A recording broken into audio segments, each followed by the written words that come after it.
എന്റെ ഈശോയെ, എന്ത് പറ്റിയപ്പച്ച? ഇനി ഹാർട്ട് അറ്റാക്ക് വല്ലതാണോ? ഹാർട്ട് അറ്റാക്ക് നിന്റെ തന്തയ്ക്ക്, അതാ പറഞ്ഞത്. കാര്യം പറയാപ്പച്ച.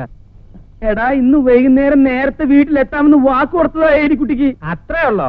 അപ്പച്ചൻ വാക്ക് തെറ്റിക്കുന്നത് രാജുവേട്ടൊന്നും അല്ലല്ലോ. എടാ, അതല്ല പ്രശ്നം. പിന്നെ നാളെ വാർണിയുടെ കല്യാണം നിശ്ചയ. തലേ ദിവസം തന്നെ അവിടെ പോകാമെന്ന് ഞാൻ ഏലിക്കുട്ടിക്ക് വാക്ക് കൊടുത്തിട്ടുള്ളതാ. ഇനി ഇപ്പൊ അതൊന്നും ആലോചിക്കണ്ട. അമ്മച്ചിയോട് കുറ്റം ഏറ്റു പറഞ്ഞ് പോയി കിടന്ന് ഉറങ്ങാൻ നോക്കപ്പച്ച. അത് ശരിയാവില്ല അച്ഛയ. അമ്മച്ചിയുടെ മൂഡ് പറയാൻ പറ്റില്ല. ഇനി അമ്മച്ചി അപ്പച്ചനെ ദേഹോപദ്രവം ഏൽപ്പിച്ച ആര് സമാധാനം പറയും? എടാ പന്നിയുടെ മോനെ. അപ്പച്ച, ഞാനൊരു ഐഡിയ പറയാം. നമുക്ക് അമ്മച്ചി അറിയാതെ അകത്ത് കിടക്കാം. ഒരുപാട് വിളിച്ചിട്ടും അമ്മച്ചി ഉണർന്നില്ലെന്ന് നാളെ ഒരു കള്ളവും കാച്ചാം. അതിനിപ്പോ അവളെ വിളിക്കാണ്ട് വീടിനകത്തെങ്ങനെ കയറും? അതിനൊക്കെ വഴിയുണ്ട്.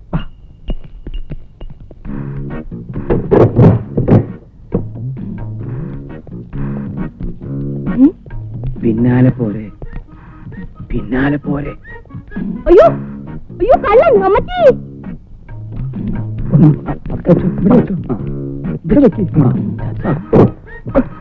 അതെ, ഞാൻ അറിയില്ല. അത് ധൈര്യമില്ലാത്തൊരു മണ്ടന്മാര് ഞാൻ കേട്ടെ, ഞാൻ ആദ്യം രക്ഷപ്പെട്ടെ. അതാ പിടിച്ചോ, കൂടി പിടിക്കാൻ. അയ്യോ അമ്മച്ചി, അമ്മച്ചി ദേ കള്ളൻ. എവിടെ എവിടെ? അപ്പുറത്ത് രണ്ടുപേരുണ്ട്. എന്റെ ഈശോ. അപ്പച്ചൻ നിന്നോ, ഞങ്ങളിപ്പോ വരാം. എടാ തങ്കച്ച, അവിടെ നിൽക്കാൻ.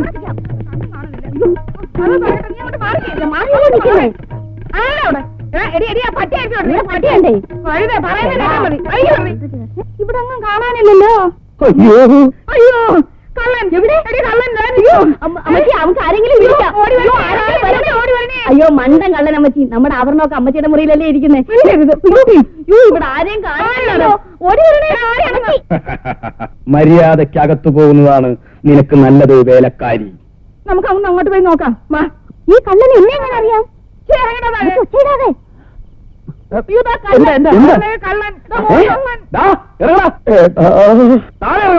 പ്രായമായവരെ എടാ പോടാന്ന് വിളിക്കരുത്. അമ്മച്ചി ഉരുളൻ കല്ലുണ്ടെങ്കിൽ എടുത്ത് നമുക്ക് എറിഞ്ഞ് താഴെ തള്ളിയിട്ട് പുള്ളിയുടെ തല ഇടിച്ച് പൊട്ടിക്കാം. വേണ്ട, നമുക്ക് പോലീസിനെ വിളിച്ച് പറയാം. അത് വേണ്ട. അതെ, ഇത് നമുക്ക് തന്നെ ഡീൽ ചെയ്യാവുന്ന പ്രശ്നമല്ലേ ഉള്ളൂ. മര്യാദയ്ക്ക് താഴെ ഇറങ്ങി വരണോ അതോ ഞങ്ങൾ മോളിൽ കയറി വരണോ? അല്ലേ അമ്മച്ചി? അത് തന്നെ, ഇറങ്ങി വാടാ പേരും കള്ള. വരുന്നുണ്ട് വരുന്നുണ്ട്, അനുസരണ കള്ളൻ. അങ്ങനെ ഇറങ്ങി വാ മര്യാദക്ക്.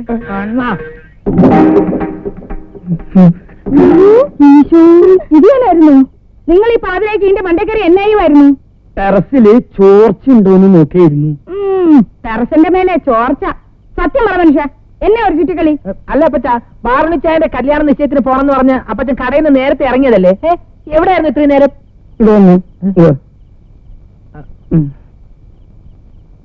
അയ്യേ, മാപ്പി വെക്കണമെങ്കിൽ അമ്മച്ചോട് നേരത്തെ ചോദിച്ചാ പോരെ? എന്റെ ഇല്ലയോ പാവം. അതിന് ടെറസിന്റെ മേലെ കയറിട്ടപ്പോ എന്നാ കാര്യം? അതെ. അല്ല അത് പോട്ടെ, നിങ്ങളൊക്കെ ഇപ്പൊ എവിടുന്നാ വരുന്നത്? എന്താ അമ്മച്ചി ഇങ്ങനെ ബോധമില്ലാത്ത രീതി സംസാരിക്കണേ? സന്ധിക്ക് ഞങ്ങൾക്ക് കഞ്ഞി വിളമ്പി തന്നേക്ക് മറന്നോ? ആരും കഞ്ഞിയല്ല. ഈ ചായ കണ്ടോ? ഒരുത്തർക്കും പോലെ ഞങ്ങൾ എപ്പോഴേ വന്നതാ. ആരൊന്നും പറയണ്ട ഏലിക്കുട്ടി, എല്ലാം ഞാൻ പറഞ്ഞു. ഞാൻ പറഞ്ഞുതരാം. അതായത് ഇച്ചായ കാലത്ത് വാഴക്കുളത്ത് പെണ്ണ് കാണാൻ പോണം. അവിടെ കടത്തിന്റെ അവിടെ ബ്രോക്കർ കാത്തിരിക്കും. ഇതല്ലേ അപ്പച്ചൻ പറയാൻ ഉദ്ദേശിച്ചത്?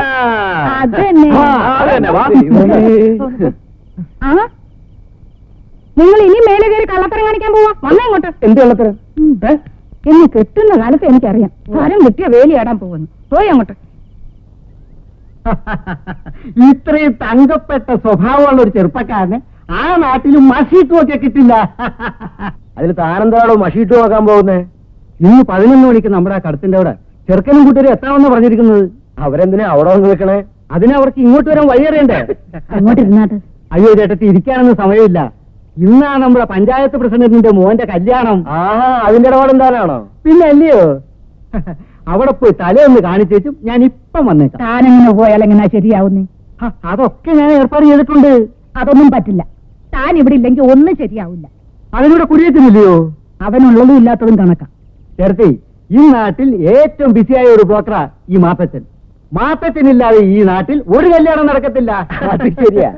എവിടെ കല്യാണം ഉണ്ടോ അവിടെ മാത്തച്ഛനും ഇടിച്ചിട്ട് വാടാ. അപ്പച്ച, അവരെ കണ്ട എനിക്കെങ്ങനെ മനസ്സിലാവുക? എടാ, അവരൊരു ചന്ദന കളറുള്ള മാരുതി കാറിലാ വരുന്നത്. നീ ആ കടത്തേടവിന്റെ അവിടെ പോയിരുന്നാ മതി. ആ.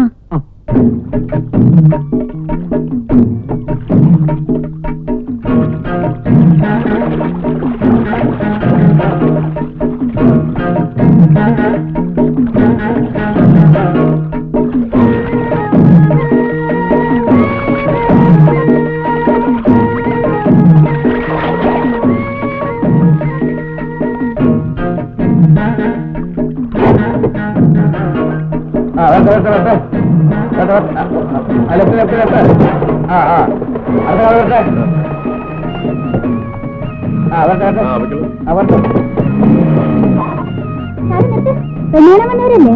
അതെ, നിർത്ത്. ഞാൻ എല്ലാം കാത്തു നിൽക്കുക. എന്തിന്? പെണ്ണിന്റെ വീട്ടിലേക്ക് എന്നോട് കൂട്ടിക്കൊണ്ട് എല്ലാം പറഞ്ഞു. ബ്രോക്കർ എവിടെ?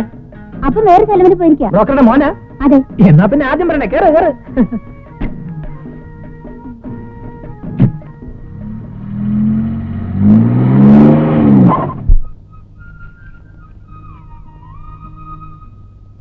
എന്റെ ചേട്ടനായതുകൊണ്ട് പറയല്ല, ഇത്രയും നല്ലൊരു ചെറുപ്പക്കാരൻ ഞങ്ങളുടെ നാട്ടിൽ വേറെ ഇല്ല. നാട്ടില് ഞങ്ങൾ സൽസ്വഭാവി ബ്രദേഴ്സ് എന്നാ അറിയപ്പെടുന്നത്. സോറി. ചെറുക്കനെ കണ്ടാ തന്നെ അറിയാം പാവമാണെന്ന്. പക്ഷേ നിന്റെ മുഖത്തൊരു കള്ളലക്ഷണം ഉണ്ടല്ലോ. അത് മുമ്പില്ലായിരുന്നു, അടുത്ത കാലത്തുണ്ടായ ഒരു കാർ ആക്സിഡന്റിൽ പറ്റിയതാ. എന്താ ഇയാളൊന്നും മിണ്ടാത്തത്? അല്ല, അത് പിന്നെ നാണവാ, ഇതുവരെ തല ഉയർത്തി ഒരു പെണ്ണിന്റെ മുഖത്തോലും നോക്കിയിട്ടില്ല. എന്താണോ ഇത്? പെണ്ണിനെ കാണാൻ ധൃതിയായല്ലേ? അതല്ല, അതന്നെ. ഞാൻ പോയി വിളിച്ചോണ്ട് വരാം. അതെ, പെണ്ണ് വരുമ്പോ ചോദ്യങ്ങളൊക്കെ ഞാൻ ചോദിച്ചോളാം. ഇച്ചായം കുട്ടിയുടെ നടത്തവും സംസാരവും ഒക്കെ വാച്ച് ചെയ്താൽ മതി. നിന്റെ ഈ ചോദ്യങ്ങൾ കാരണമാണ് കോട്ടയത്തെ കല്യാണം കുളം കുത്തിയത്. അതെന്റെ കുഴപ്പമില്ല. രൂപവും ഭാവവും കണ്ടപ്പോ അത് പെണ്ണിന്റെ അമ്മയായിരിക്കുന്ന ഞാൻ കരുതിയത്. സത്യം പറ, അത് അമ്മയല്ല കുട്ടിയാണെന്ന് അറിഞ്ഞപ്പോ ഇച്ചായനൊന്നും ഞെട്ടി.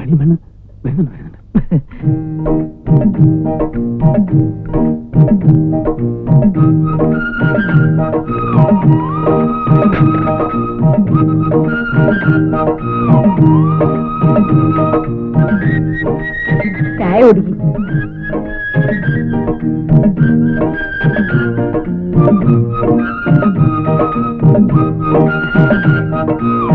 പേരെന്താന്നാ പറഞ്ഞത്? ശാന്തമ്മ. ഏതുവരെ പഠിച്ചു? 4ാം ക്ലാസ് വരെ. അമ്മച്ചിക്ക് മറുപടി പറയാനുള്ള ചോദ്യങ്ങള് ഞങ്ങൾ വേറെ ചോദിക്കുന്നുണ്ട്, അപ്പൊ പറഞ്ഞാ മതി. ഏതുവരെ പഠിച്ചു? BSc പാസ്സായി. തെക്കും തലക്കാരെന്ന് പറഞ്ഞ ഈ നാട്ടിൽ എല്ലാരും അറിയും. ഈ തെക്കും തലയെന്ന പേര് വരാൻ കാരണം? അല്ല, നിങ്ങളുടെയൊക്കെ തലകളുമായി ബന്ധപ്പെട്ട ഐതിഹ്യങ്ങൾ എന്തെങ്കിലും? ഞാൻ വെറുതെ ചോദിച്ചെന്നുള്ളേ ഉള്ളൂ. എവര് കുട്ടിയായിരിക്കുമ്പോ തന്നെ എവരുടെ അപ്പനും അമ്മയും മരിച്ചു. പിന്നെ ഞാനായി അവരെയൊക്കെ വളർത്തിയത്. ഹായ്.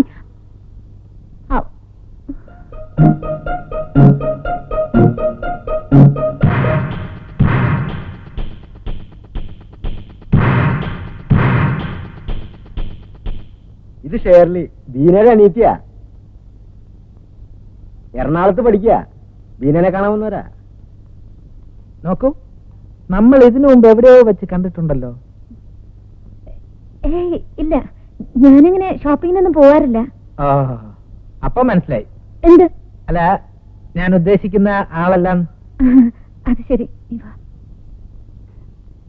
എന്താണോ ഇതൊക്കെ? അതൊക്കെ പിന്നെ പറയാം. ഇച്ചാര് കുട്ടി ഇഷ്ടമായോ? കൊച്ചു എന്താ നീ വൈകിയത്? ബസ് കിട്ടാൻ വൈകി. അതിരിക്കട്ടെ, നിനക്ക് ചെറുക്കനെ ഇഷ്ടപ്പെട്ടോ? പക്ഷേ ഇത് നടക്കുമെന്ന് എനിക്ക് തോന്നുന്നില്ല. അല്ല, അപ്പൊ ഇയാൾക്കൊരു കല്യാണമൊക്കെ ആലോചിച്ചൂടെ? നോക്കണം. അയ്യോ, എനിക്ക് കല്യാണമൊന്നും വേണ്ട. ഇച്ചായന്റെ കഴിഞ്ഞിട്ട് മതി. ഇങ്ങനെയുള്ള കളികളെ ഫ്രണ്ട്സായിട്ട് നീ കൊണ്ടുനടക്കുന്ന എന്തിനാ? അയ്യോ, അവക്ക് ഈ മോഷൻ ഒരു ഹോബിയാണെന്ന് പിന്നീടല്ലേ മനസ്സിലാക്കുന്നത്. അപ്പോ എല്ലാ കാര്യങ്ങളും നമ്മൾ പറഞ്ഞ പോലെ. എന്നാ ഞങ്ങള് അപ്പച്ചനോട് സംസാരിച്ചിട്ട് വിവരങ്ങൾ ബ്രോക്കറോട് പറഞ്ഞേക്കാം. വരട്ടെ അമ്മച്ചി. ശരി മക്കളെ.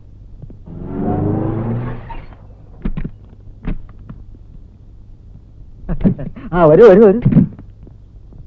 ഇവര് വഴി അറിയാതെ കടവിൽ കുടുങ്ങിപ്പോയി, അതുകൊണ്ടാ ലേറ്റ് ആയത്. ഇവരൊക്കെ ആരാ? ഇത് കല്യാണ ചെറുക്കൻ, ഇത് കല്യാണ ചെറുക്കന്റെ അപ്പൻ. നമസ്കാരം. ഞാൻ എന്റെ മകന്റെ അടുത്ത് അടയാളം പറഞ്ഞു കൊടുത്തിരുന്നത് ഇവര് മാരുതി കാറിൽ വരുന്ന.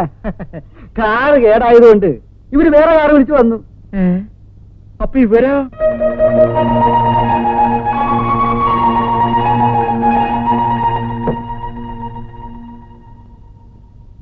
നിന്നോട് പെണ്ണ് കാണാൻ പറഞ്ഞ വീട്ടിൽ പോവാതെ വേറെ വീട്ടിൽ പോവാൻ ആരാ പറഞ്ഞേ? അതൊരബദ്ധം പറ്റിയതാ. പക്ഷെ നല്ല ഐശ്വര്യമുള്ള കുട്ടിയാ, നല്ല കുടുംബക്കാരും അല്ലടാ. അതെ, അതിരിക്കട്ടെ, നിനക്ക് ആ പെണ്ണിനെ ഇഷ്ടപ്പെട്ടോടാ മോനെ? അല്ല അത് പിന്നെ അമ്മച്ചി വളരെ ഇഷ്ടപ്പെട്ടത് കൊണ്ടാണല്ലോ ഇവിടെ കിടന്ന് ഇങ്ങനെ തൊടല് പൊട്ടിക്കുന്നത്. തൊടല് പൊട്ടിക്കാൻ ഞാൻ എന്താ പട്ടിയ? പട്ടിയും പൂച്ചയൊക്കെ അവിടെ നിൽക്കട്ടെ. സത്യം പറയടാ, എത്ര കാലമായി നീ ആ പെണ്ണുമായിട്ട് ബന്ധം തുടങ്ങിയിട്ട്? അയ്യോ അപ്പച്ച, ജീവിതത്തിൽ ആദ്യമായിട്ടാ ഞാൻ ആ പെൺകുട്ടിയെ കാണുന്നത് പോലും. ഇവിടെ ആരും പ്രേമിച്ച് വിവാഹം കഴിക്കാൻ ഞാൻ സമ്മതിക്കില്ല. ഇഞ്ചക്കാട്ടിൽ ആരും പ്രേമിച്ച് വിവാഹം കഴിച്ച ചരിത്രം ഉണ്ടായിട്ടില്ല. അതിന് ഇഞ്ചക്കാട്ടി പ്രേമിക്കാൻ യോഗ്യതയുള്ളവരാരെങ്കിലും പണ്ട് ഉണ്ടായിട്ട് വേണ്ടേ? അതെന്താടി എനിക്കൊരു യോഗ്യത കുറവ്? ഒരു കുറവുമില്ല. ആ, കല്യാണത്തിന് മുമ്പ് ഒന്ന് കാണേണ്ടതായിരുന്നു. ഓ. കേട്ടോ മക്കളെ, ഞാൻ വന്നേ പിന്നെ ഇത് ഞാനൊരു മനുഷ്യക്കോലായത് തന്നെ. ഹ, നന്നായപ്പോ ഉള്ള കോലം തന്നെ ഇതാണെങ്കിൽ പണ്ട് അപ്പച്ചനെ കാണുമ്പോ അമ്മച്ചിക്ക് പേടി തോന്നിയിരിക്കണമല്ലോ. പിന്നെ മക്കളെ, എന്നാ ഞാനൊരു സത്യം പറയട്ടെ. അപ്പച്ചന് എത്ര നല്ല നല്ല കല്യാണാലോചനകൾ വന്നിട്ടുണ്ടെന്നറിയോ? ഈ ജാതിയൊന്നല്ല, സുന്ദരികള് ധാരാളം സ്ത്രീധനവും. പിന്നെ സുന്ദരികൾ വരുന്നു. നിങ്ങളുടെ പണ്ടത്തെ കോലം മനുഷ്യരെ കാണാതിരിക്കാൻ വേണ്ടിട്ടല്ലേ നമ്മുടെ കല്യാണ ഫോട്ടോ എടുത്ത് കീറിക്കളഞ്ഞത്? ആര് കീറി കളഞ്ഞു? നിങ്ങൾ കീറിക്കളഞ്ഞു. ദേ വേണ്ടാത്ത വർത്തമാനം വേണ്ടാതെ വേണ്ടാതെ. ഞാനാണോ ഇപ്പൊ പറഞ്ഞത്? വേണ്ട വേണ്ട, അത് നിർത്ത്. തന്നെ. അപ്പച്ചൻ ആ ഫോട്ടോ കീറിക്കളഞ്ഞതിൽ ഏറ്റവും അധികം സന്തോഷിക്കുന്നത് ഞാനും ഇച്ചായനുമാ. പറഞ്ഞു കൊടുക്കടാ. ആ, കുഞ്ഞുനാളിൽ ഓരോ കാര്യത്തിന് കരയുമ്പോ വല്യമ്മച്ചി ആ ഫോട്ടോ കാണിച്ച് പേടിപ്പെടുത്തിയ ഞങ്ങളുടെ കരച്ചിൽ നിർത്തിക്കൊണ്ടിരുന്നത് ഇല്ലേ ചായ? അതന്നെ. ഒറ്റ പിടവെച്ചെന്നുണ്ടല്ലോ. എന്നതാണെന്ന്? അല്ല, ഇവനെന്തിനാ കിടന്ന് കയറി കൂട്ടിക്കണേ? അവന്റെ കഴിഞ്ഞാലല്ലേ ഇവന് കെട്ടാൻ പറ്റൂ. അതിന്റെ തിരക്ക് തന്നെയാ. കെട്ട്. ഇവന് അസുഖമായി കിടന്നപ്പോ നമ്മൾ രണ്ടുപേരും കൂടി നേർന്ന നേർച്ചയും കാഴ്ചയൊക്കെ നീ മറന്നോ? എന്താണത്? മോനെ, നിന്റെ അസുഖം മാറിയ നിന്നെ പള്ളിയിൽ അച്ഛനാക്കാന്ന് ഈ അപ്പച്ചന് നേർച്ചയുണ്ട്. എന്നാ അപ്പച്ചൻ ഒരു വാക്ക് എന്നോട് നേരത്തെ പറയണ്ടേ? എനിക്കും നേർച്ചയുണ്ട്. എന്ത്? അതെ, എനിക്ക് ജനിക്കാൻ പോകുന്ന കുട്ടിയെ പള്ളിയിൽ അച്ഛനാക്കാമെന്ന് ഞാനും വളരെ നേരത്തെ നേർന്നതാ. ആ നേർച്ച മാറ്റി വെച്ചേക്ക്. എന്നാ അപ്പച്ചന്റെ നേരത്തെ അപ്പച്ചൻ കൊണ്ട് മാറ്റി. ഞാനത് മാറ്റി വെച്ചു. ഞാൻ മാറ്റി. ആ, ഞാൻ മാറ്റി. എന്താ ഇത്? ഒന്ന് നിർത്തുന്നുണ്ടാ? അതെ, ഇച്ചാന്റെ കാര്യത്തിൽ ഒരു തീരുമാനം പറ. ഇവൻ ആ പെങ്കൊച്ചിനെ ഇഷ്ടമെങ്കിൽ നമുക്ക് അതങ്ങ് ആലോചിച്ചാലോ? അങ്ങനെയാണെങ്കിൽ അമ്മച്ചി നാളെ തന്നെ പെണ്ണിന്റെ വീട്ടിൽ പോയി പറഞ്ഞുറപ്പിക്കണം. അല്ലെങ്കിൽ പിന്നെ വേറെ ആരെങ്കിലും പോയി കല്യാണം ഉറപ്പിച്ചിട്ട് പോയാ പിന്നെ പറഞ്ഞിട്ട് കാര്യം. ആ, അതിനെ കുറിച്ചൊന്നും ഓർത്ത് ഇച്ചായൻ വിഷമിക്കണ്ട. ഇത് നടത്തുന്ന കാര്യം ഞാൻ ഏറ്റു. ഏതായാലും അപ്പച്ചൻ ഓക്കെ പറഞ്ഞല്ലോ. ഞാനിപ്പോ ഓക്കെ പറഞ്ഞു. ഓക്കെ പറയുമല്ലോ. ഏ? നീ എന്ത്? എന്തിന്? ആ, ദേ എന്റെ മക്കളെ, ഞാൻ ഇന്ന് വരെ നിങ്ങളുടെ ഒരു കാര്യത്തിനും എതിരെ നിന്നിട്ടില്ല. ഇനി നിൽക്കൂല. പോരെ? അപ്പച്ചൻ അടിക്ക. വെക്കലവിടെ കോച്ച് കള്ള